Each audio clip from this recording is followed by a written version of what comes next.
Well, good afternoon again, everybody. Hopefully you can hear me. When we do these presentations, we normally do a little bit of housekeeping, and we suggest that if you can hear me, you put your hand up. So there's on the control panel on your right-hand side, you will see a hand button, which allows me to know that you have responded to what I've been saying. So if you can hear me and you can press that, then please do so. To be fair, I'm not quite sure what I'd do if nobody put their hands up. I don't think we've ever crossed that bridge really, but hopefully everybody can hear me, and one or two of my colleagues who are around can always tell me if they can't. But just very quickly, thank you for joining us this afternoon.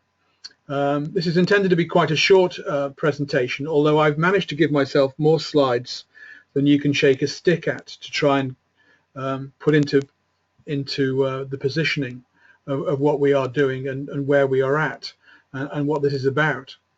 So let me just go down through some slides and just position ourselves. Joining me on today's presentation is Giovanni. Giovanni is one of our data analysts who's very heavily involved in the whole area of welfare reform and has really put together the meat of what we're doing today. So it's only right that he should be the person who talks about it in the most detail. This is really a presentation that is looking at some of the more interesting information and details on a study we've done into the effects of the welfare reforms in Hounslow. But we've done it for a number of organizations. And really what I wanted to do is just position what we're doing, and then we can have a look at a data set so we can see the kinds of data and the kind of analysis we can get out from doing what we're doing, and to show you our process for achieving the analysis that we are achieving with many authorities.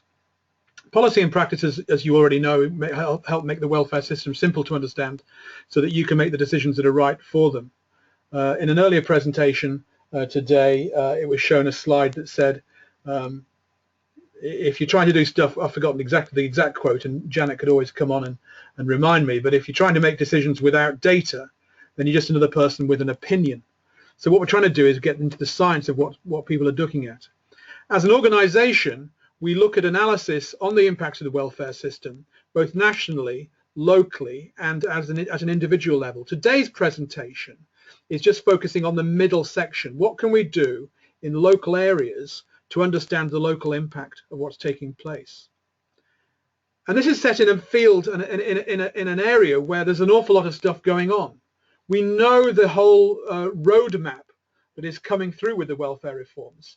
These are complex, confusing, and many-stranded. And it's this many-stranded approach that means actually we know what is impacting people today because we know the pain that people are feeling.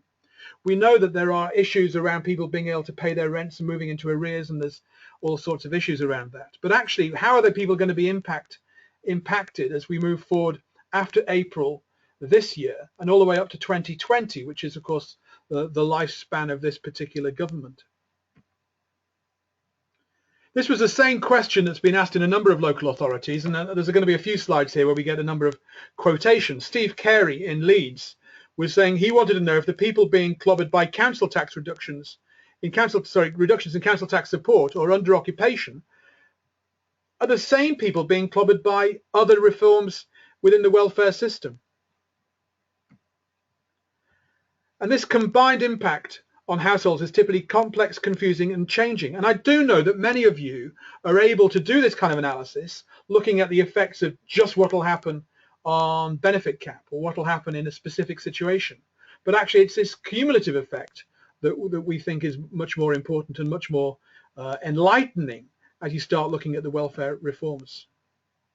Hounslow, where some of this data is exactly the same situation as many local authorities. Universal credit's been live for nearly a year. New tranche reforms are coming in a month or so. So really, what was the situation? And that's the challenge they weren't really sure about. And I guess the question is, do you know the impact that welfare reforms is having on each of your residents? Cynics might say, do we want to know? But actually, a lot of people do want to know, because people like Ian Duke at Hounslow says we want to take a proactive approach to this round of welfare reforms. So having a strong analysis and looking at the scale of the impact of these reforms on our residents in order to target activity effectively. So actually people do need to know so that they can make sure they're not wasting resource by targeting activity in the wrong directions, but focusing on where it's required most. So very briefly, what is our approach? Our approach is to be a person-centered welfare reform impact assessment, which is taking your data, your housing benefit database or your SHBE data, putting it through the engine of our software, which is an engine which looks at benefits calculations both for the current welfare systems and for universal credit, and then looking at the actionable insights that can take and that can bring you. So just going through that again, we can take your data, put it through our engine, which includes the ability to look at what's going to happen with universal credit and come out with a detailed assessment at the end of that. And we do that for a whole range of different bits of information and different changes. So we're looking at things like the benefit cap, pay to stay, income, universal credit, support, and looking at ultimately the cumulative impact. And quite interestingly, I think, looking at the things like the barriers to work. What are those reasons why people can't go into work to alter and take control of their own financial situation? Or in fact, are there very low barriers to work but high impacts on the welfare system, from the welfare system to their incomes? And therefore we can start helping people think about moving into work or taking up more work, because that can help them overcome their financial shortfalls. And we come out with a rich data set that Giovanni is going to go through very briefly. Well, hopefully not too briefly, but in a couple of minutes. When we looked at Hounslow, the impact of the benefit cap, or even nationally, we say actually when the benefit cap is at 26,000, we can see the effects that are taking place on people. Of course, that benefit cap is moving to 23,000 in London and 20,000 for a lot of us. And we can see actually the impacts are much greater and much more stark and much more deep. And therefore, many more of our residents are going to be affected in many different kinds of ways. In Hounslow, of course, the benefit cap is moving to 23,000, and we can start seeing the effects in terms of how that will impact on different wards, the kinds of questions that your members might be looking to have answered. And we can start looking at the different effects in different wards and breaking that down within the ward by looking at postcodes and so on. And ultimately getting that down to street level. When we started doing that, the preliminary findings were quite interesting. Of course, first of all, we start looking at things like how many people are in working age and what a percentage of them are on low incomes in working age households in Hounslow, and how many are in work. We have ended up with breakdowns like this. What will be the impact of the summer budget with the impact moving, so with changes taking place? So we can see actually more people are going to be worse off by more money. Some of these slides, I think, though, hide the detail, because while some people are impacted by a small amount, some others are impacted by a much larger amount, and we can break that down again. So looking at ward by ward, some of the impacts that people are getting. All this kind of information we bring into the report, so we can provide an overview report in terms of what is going to happen. And as I say, we'll have a look in a moment at where we get all these numbers from. So just picking out one or two numbers here, we can see that with the benefit cap at 23,000, the impact of the summer budget here is on average lone parents in private rent are losing £76.78 per week, which is a significant amount of money.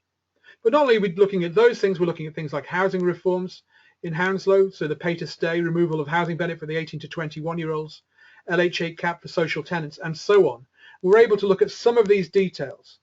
If you'd like a copy of these slides, by the way, rather than scribbling notes, then please let me know, and I can certainly be very happy to share them with you.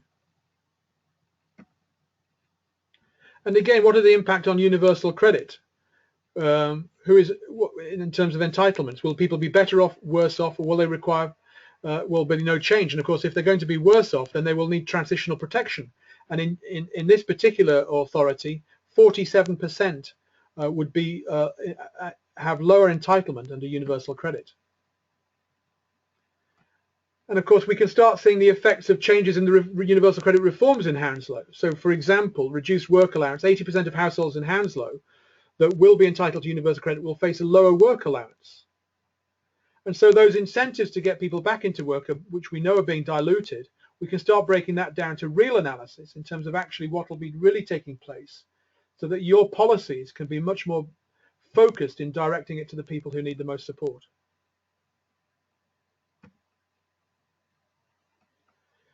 of course, universal credit in 2020, moving things forward and looking at the impact of the national living wage and the tax allowances.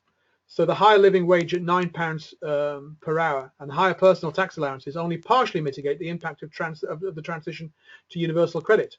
So when we look at this, universal credit entitlement is higher, 34%, 32% no change, but 34% again needing transitional protection to avoid lower entitlement under universal credit.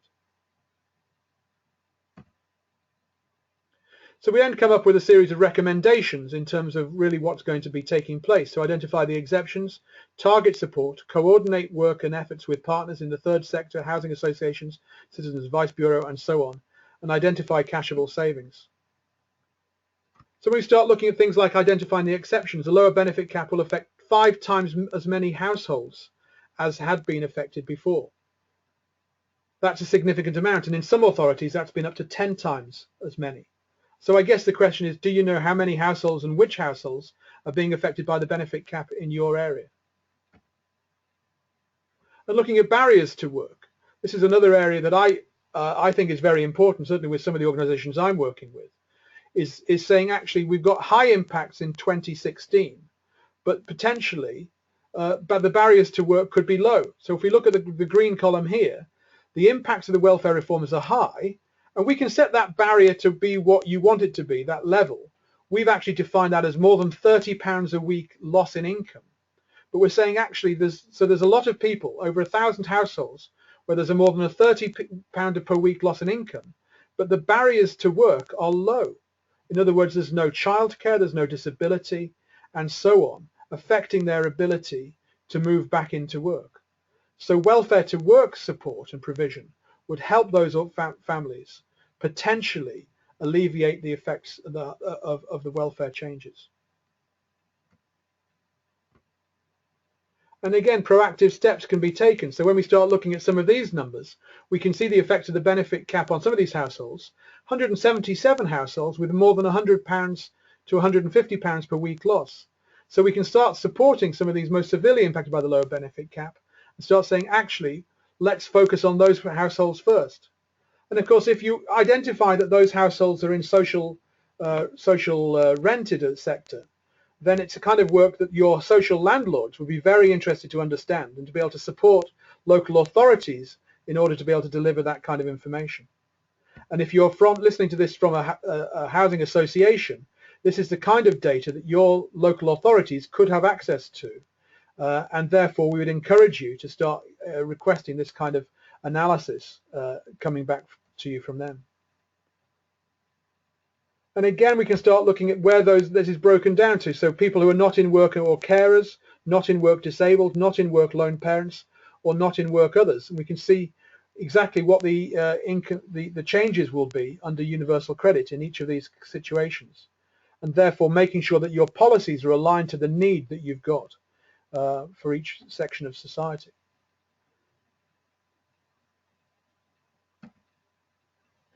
And of course, some people will be better off. We also did some work in Hounslow on universal free school meals and identified that there's 1.1 million was estimated to be lost in schools in the borough through the pupil premium as a result of fewer families applying for means-tested free school meals used to the universal entitlement offer.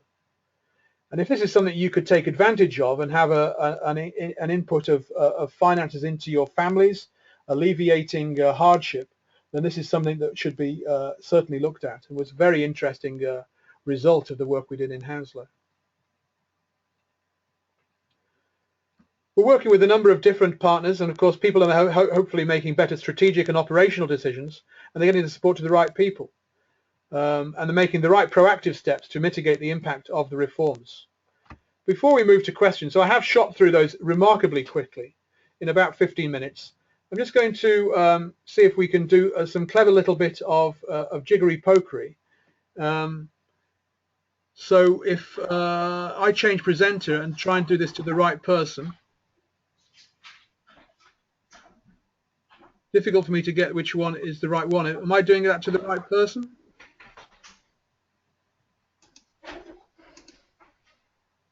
Giovanni, can you hear me?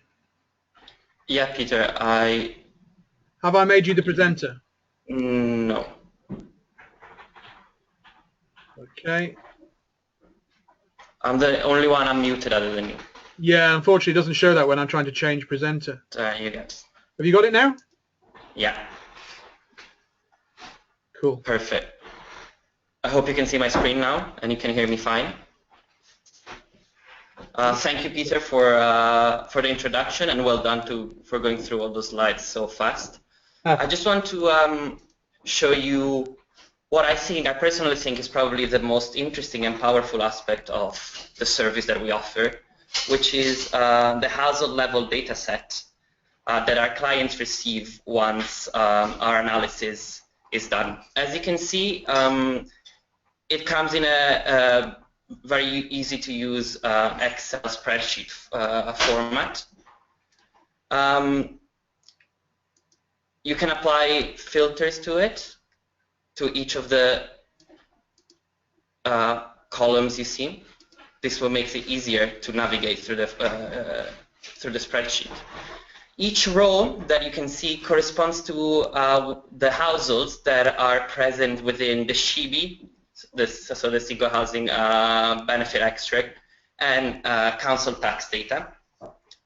And we only work with anonymous information. However, this can be mapped back to the original information containing also personal identifiable contact details through the numbers you see here. These are the housing benefit reference number, and they are uniquely identifiable. So each single household has its own housing benefit reference number.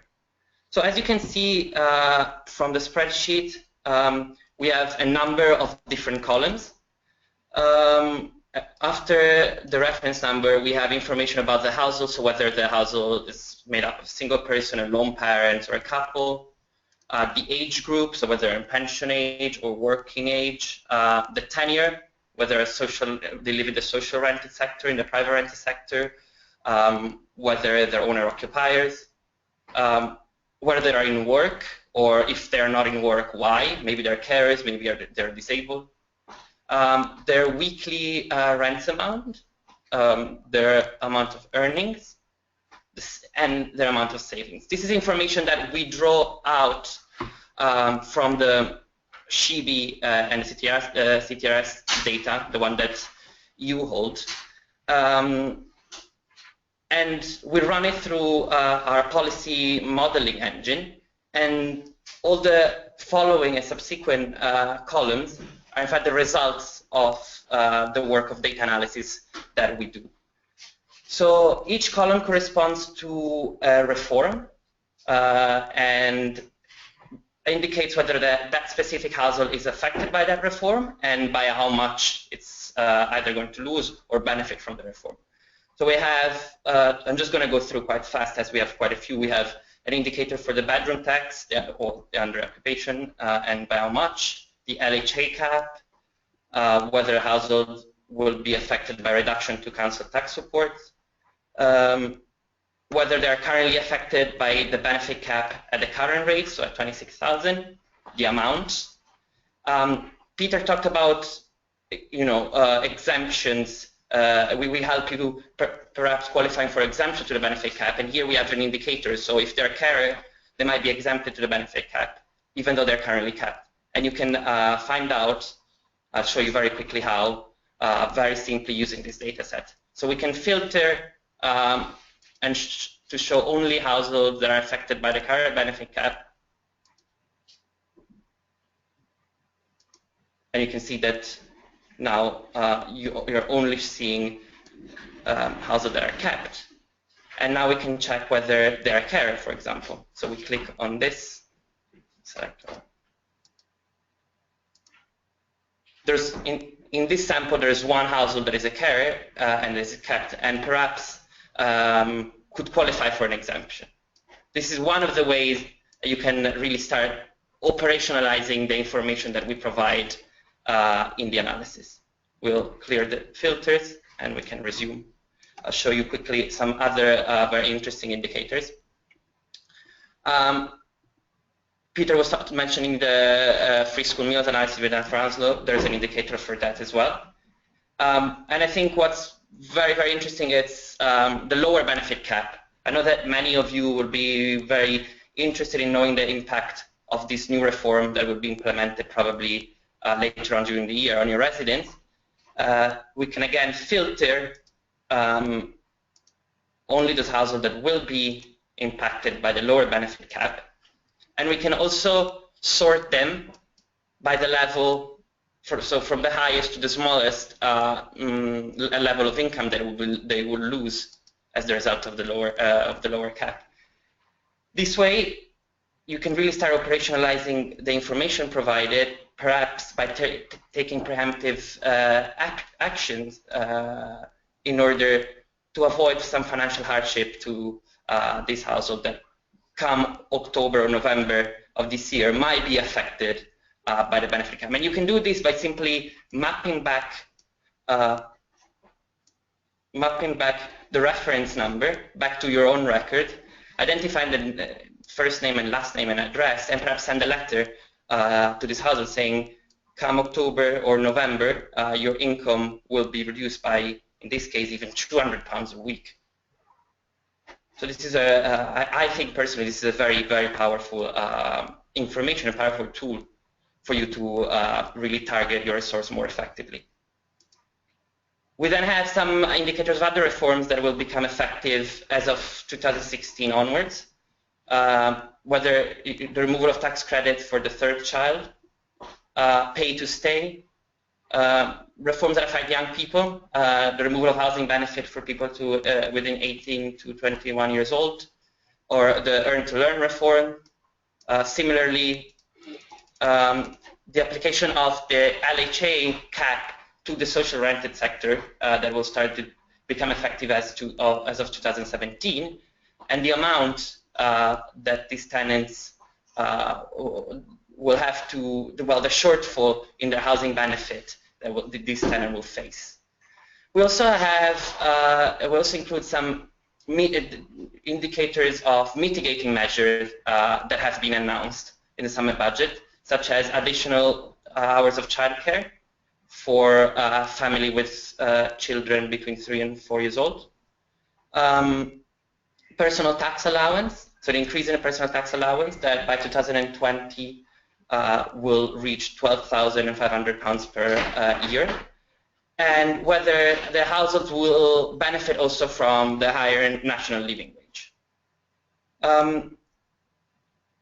One of the things that, while some of these reforms and some of the indicators, local authorities can somehow calculate it themselves, I think our service is unique in, especially in the calculation of and modeling of the effect of universal credit. That's been really hard. It's really hard to model for local authorities, and we are able to do that. And these indicators here tell you whether the household needs will need transitional protection under universal credit, and if they do, how much protection do they need weekly. We'll also show, as Peter showed before, there will be households that will be better off under universal credit, and there's an indicator also for that. We have other indicators concerning in-work conditionality under universal credit, and if they're self-employed, whether they'll be affected by the minimum income floor. Finally, I think another very powerful aspect of our analysis is the capacity of calculating the cumulative impact of all these reforms and the complexity of how all these reforms interacts within each other, which is really, really quite hard to model.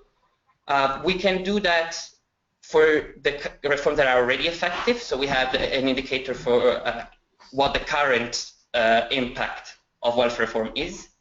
As Peter mentioned before, we classified in none or low, medium, and high impact. And high impact are families, are households affected by £30 or more per week. And we can do that also for 2016. So it's forward-looking.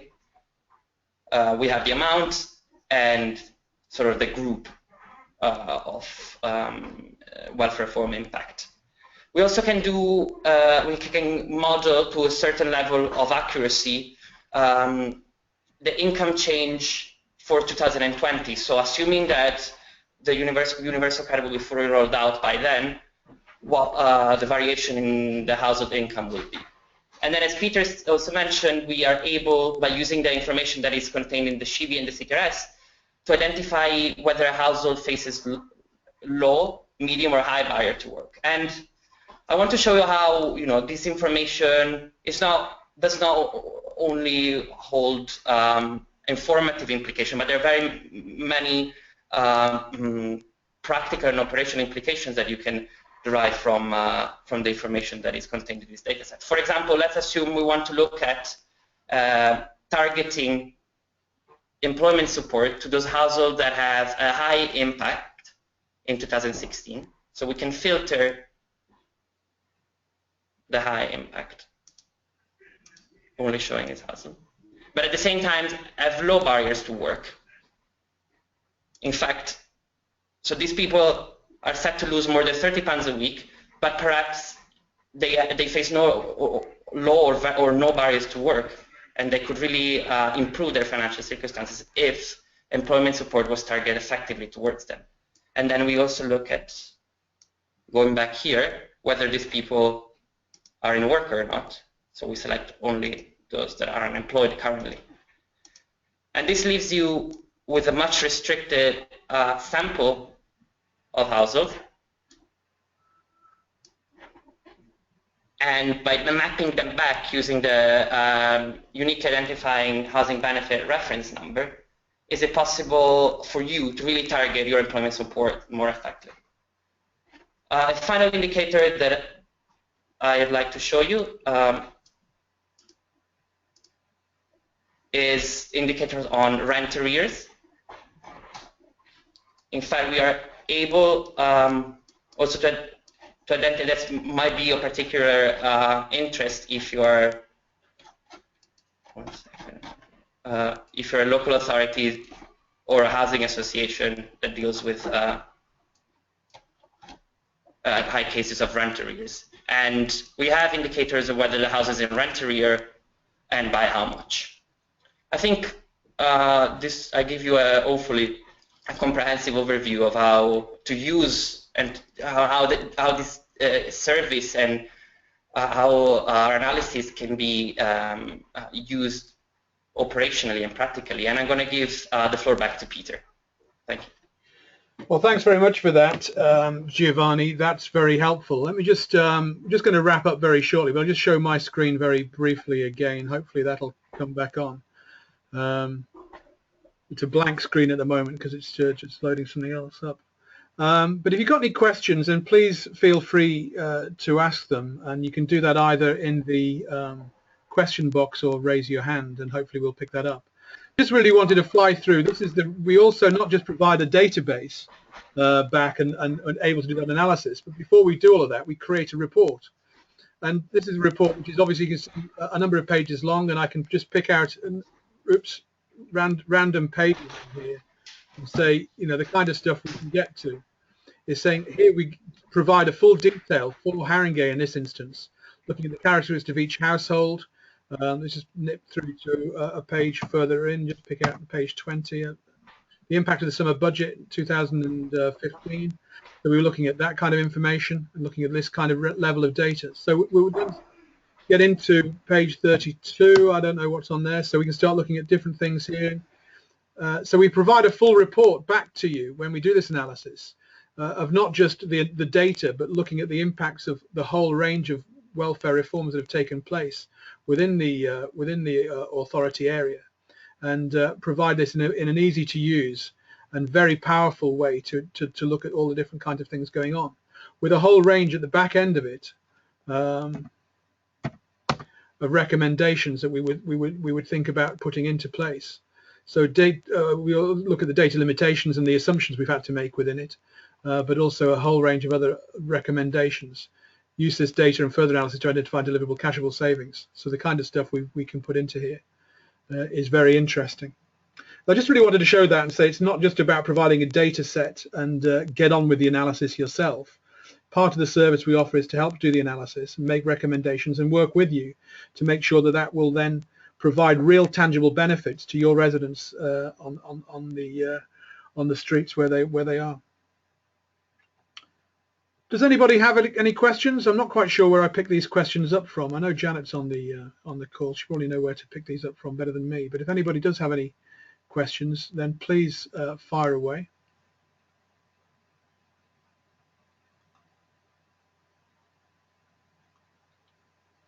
Well, not at the moment. So, but please, you know, the idea is to be fairly brief. We've kept it to about 30 minutes, which is more than adequate, I think, for today's purposes.